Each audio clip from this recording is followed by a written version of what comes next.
Existe. Se o espírito tem múltiplas reencarnações, se o espírito está comprometido com alguma coisa do passado, ele pode ter desafetos.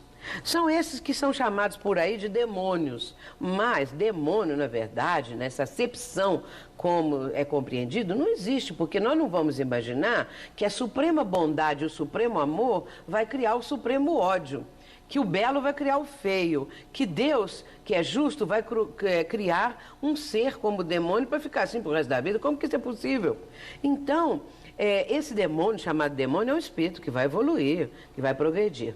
A doutrina espírita nos mostra que são espíritos malfazejos, que são espíritos atrasados, mas que vão progredir, vão ter a sua oportunidade. Isso é Deus justiça, isso é Deus amor, isso é Deus que possibilita aos seus filhos a sua própria redenção.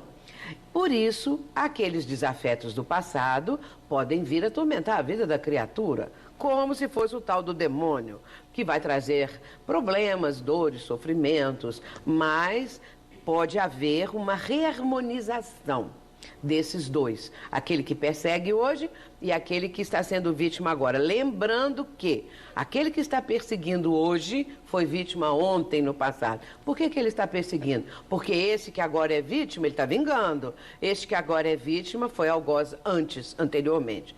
Então a coisa vai funcionando assim. Agora não vai ficar toda a vida, um fez uma coisa, o outro faz outra. Não, não é assim. Existem outras oportunidades, outras formas de resgate, existem saltos qualitativos nas reencarnações quando a pessoa se empenha em solidariedade, fraternidade, amar ao próximo, realizar ações caritativas. Então, essa pessoa exercendo a caridade, ela pode perfeitamente resgatar o seu passado. Não se resgata só com dor, pode resgatar com amor. O senhor ia abrindo só um parênteses aqui no nosso tema. Muitas vezes a gente vê esses desafetos estarem ou reencarnarem nas mesmas famílias, né? Até no livro Missionários da Luz, há o caso do espírito de Segismundo, né? Que tinha um problema com o que iria ser o seu pai nessa atual encarnação, né? Essa coisa é bastante frequente, né? Esse contato com os desafetos de outras encarnações futuras, para sanar essas diferenças. São frequentes, exatamente para isso, para sanar essas diferenças, para resolver esses problemas. O Segismundo, que ia reencarnar, Adelino, que ia ser o pai, havia uma diferença muito grande entre eles, porque na vida anterior o Segismundo matou Adelino. Assassinou Adelino por conta daquela que ia ser agora a mãe. E o que aconteceu? Eles tiveram que se unir para acabar com isso. Vindo como filho do Adelino, e o Adelino precisava aceitar, né? Ele poderia resgatar aquela dívida. Só que, é claro, ele traria dificuldades físicas, o criminoso, né? Alguma coisa que imprimiu na sua própria condição espiritual devido ao crime cometido. Mas Deus sempre oferece ao infrator uma forma de se reabilitar, porque senão não haveria condição, né? Quem comete um crime hoje aqui, esses torturadores, esses que estão, os corruptos, vai ficar assim? Eles morrem e acabou, a corrupção fica desenfreadamente. Quem são os corruptos de hoje, não é? Vão ter que se defrontar com o resultado das suas ações. Os torturadores, os assassinos, os violentos, essa coisa toda, porque senão não haveria o senso nisso, né? De justiça e tudo mais. Portanto, é uma oportunidade reencarnar no âmbito da mesma família, para uma aproximação. Por isso que, às vezes, os pais têm uma afinidade muito grande com alguns filhos e não cruzam, não combinam com determinado filho e até perseguem essa coisa toda, porque é do passado, não é de hoje. E aí, falando da psicose pós-parto, não existem aquelas mães que querem matar o bebê assim que ele nasce? Como explicar uma coisa dessas? E aquela criança, aquele espírito que reencarnou, por que está sofrendo isso? Tem uma explicação. E essa explicação só a doutrina espírita. É o passado. Mas, a gente pensando nessas coisas todas, ninguém está livre da lei de causa e efeito, né? Ninguém. A lei de causa e efeito é uma lei universal. O que nós plantamos, colhemos. A semeadura é livre, como gosta de dizer Emmanuel, né? Como diz Emmanuel, o mentor de Chico Xavier. A semeadura é livre, você pode semear. Agora você vai ter que colher, você que plantou. Não adianta. Se você semear espinhos, você vai andar sobre esses espinhos. Mas se você semear o bem, as flores, não é? O amor, a bondade, você vai recolher isto. É algo assim, lei de ação e reação. Ninguém foge disso. E é a única explicação que nós temos para os dissabores, sofrimentos, dores, desencontros da vida terrena.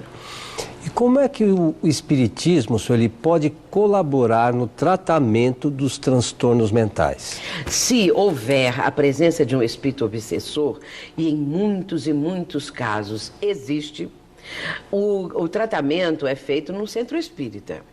Mas não quer dizer que a pessoa tem que deixar de tratar com o psiquiatra, de maneira nenhuma. Não se deve interromper, não se deve dizer que a pessoa, o tratamento espiritual não é compatível com o tratamento psiquiátrico, de maneira alguma. Pode ser feito e deve ser feito os dois concomitantemente. O tratamento psiquiátrico e o tratamento espiritual. Porque havendo a presença de um obsessor, ele vai intensificar o problema. Ele pode agravar o problema. Em muitos casos, quando a medicação que dá bom resultado na maioria dos casos, em alguém não dá. E, pelo contrário, parece que aquilo exacerba exatamente porque há uma presença espiritual negativa, com más vibrações, atrapalhando aquilo tudo, fazendo com que a pessoa não consiga a sua melhoria, agravando. E esse tratamento é feito no centro espírita. Mas pode ser feito em qualquer parte onde uma pessoa, com fé, ore, vá fazer uma oração para ajudar. A oração, nós sabemos que é o instrumento, não é, que nós temos maravilhoso para entrar na sintonia com o Pai, entrar na sintonia com Jesus. E com isso nós vamos ajudar aquele ente, que é aquela pessoa que está com um transtorno, que está com um problema, que está com uma obsessão de ordem espiritual. Acho bom falarmos obsessão espiritual, porque o termo obsessão, obsessivo, é usado como nomenclatura psiquiátrica, né? Por exemplo, no TOC, transtorno obsessivo compulsivo. Não tem nada a ver com obsessor de ordem espiritual. Sueli, e essa enfermidade acaba sendo do espírito propriamente, né? Não é do encarnado, é o espírito que traz todos esses problemas e deve resgatar todos esses problemas que adquiriu no passado, não é Claro. isso? Porque o espírito, quando ele se compromete perante as leis divinas, porque agrediu a lei divina nas suas atitudes, nas suas ações, ele leva isso como uma condição negativa nele. Ele fez isso e ele agora tem que resolver. Essa é uma dívida que ele contraiu perante as leis divinas. Essa dívida, ela só pode ser resgatada com o bem, com o amor, com ações contrárias àquelas que ele realizou.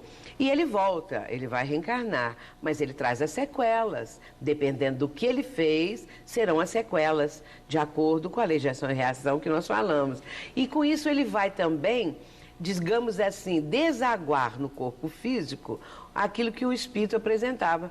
Então, o corpo físico é uma espécie de um escoadouro, de um dreno, que está drenando as energias negativas. Drenou, pronto, acabou. Então, temos que chegar à seguinte conclusão: a doença é a cura do espírito. Então, dentro dessa visão, a gente pode dizer que alguns transtornos mentais não necessariamente têm aí uma obsessão. Não, não tem. Não quero dizer que tudo quanto é transtorno mental tem obsessão. Nós temos que fazer bem essa distinção. Mas que muitos têm, isso é verdade. Sempre eu tenho constatado isso. Eu mencionei no início, né, os transtornos que eu abordo no livro, exatamente porque atendi pessoas, não é, que estavam com essa dificuldade, com esse sofrimento. Mas em muitos casos foi detectada a presença de espíritos, porque eu tenho mediunidade. Então, para mim, a percepção disso não é difícil. Mas a possibilidade de conseguir uma melhoria, o tratamento espiritual. O que é o tratamento espiritual? O tratamento espiritual é, basicamente, o passe, que é uma transmissão energética para a pessoa, não é? Uma energia saudável que vá ajudar a eliminar, a diluir a energia negativa da pessoa enferma. E também orações, concitar a pessoa, estimular a mudar de vida, a mudar as suas ideias, a sua forma de pensar a vida, a negatividade que a pessoa às vezes tem, né? É essa mudança. Não é uma coisa assim, é uma coisa dificílima. É difícil porque a pessoa está acostumada a viver uma vida sem preocupação dessa ordem. Então, ela quer continuar com os mesmos ambientes que não são convenientes, com os mesmos filmes, com os mesmos livros, com as mesmas conversas, com as mesmas companhias, que são companhias que, ao invés de ajudá-la e estimulá-la para cima, ao contrário, põe para baixo. E agravam as suas condições, que isso é importantíssimo nós compreendermos. A oração é caminho para esse alívio. A confiança em Deus, a fé. A pessoa precisa ter fé, não precisa ser de religião nenhuma. Fé em si mesma, fé em Deus. Ou então, se ela é de outra religião, porque não é o espiritismo que vai salvar a humanidade toda, não é? Nós não pensamos assim. O Espiritismo, ele traz essas propostas, ele traz essa orientação, as explicações, o consolo e tudo mais. Mas a pessoa pode se curar numa outra fé, porque o importante é a fé em Deus, é a prece, a conduta da pessoa. São os pontos principais. Eu acho que, sobretudo, eu gostaria que você comentasse que é importante que a pessoa tenha vontade de mudar, de melhorar, né, Sueli? Porque às vezes as pessoas se colocam numa situação cômoda, esperando que tudo venha do alto, tudo caia do céu, né? É um milagre, né? Que vem um milagre, né? Mas não é assim, não. A pessoa tem que fazer o esforço que fez a mulher hemorroíça, que chegou perto de Jesus, sabendo que se ela tocasse só numa pontinha da vestimenta do mestre, ela ficaria curada. Então, ela atraiu a cura para ela com a fé que aquela criatura possuía. Ela fez isso com fé. E assim vai por aí afora. A fé é importantíssima, é a energia positiva que nós aprendemos a cultivar para vencermos os transtornos mentais, os transtornos da vida, as dificuldades, os desafios. É ter fé, ter esse estímulo de caminhar sempre, de não cruzar os braços, de vencer os reveses. E para isso nós temos proteção divina. Sueli, suas considerações finais para os nossos amigos, porque nós estamos chegando ao final de mais este programa. Nós estamos dizendo aos nossos telespectadores, num agradecimento, que confiem, porque a espiritualidade superior protege e ampara em nome de Deus, em nome do Cristo. Isso é importantíssimo. Tenham fé, confiança, caminhem no campo do bem, promovendo a paz e o amor. Obrigada. Sueli, muito obrigado. E aos nossos amigos, o nosso abraço e esperamos todos no próximo Transição, a visão espírita para um novo tempo. Até lá.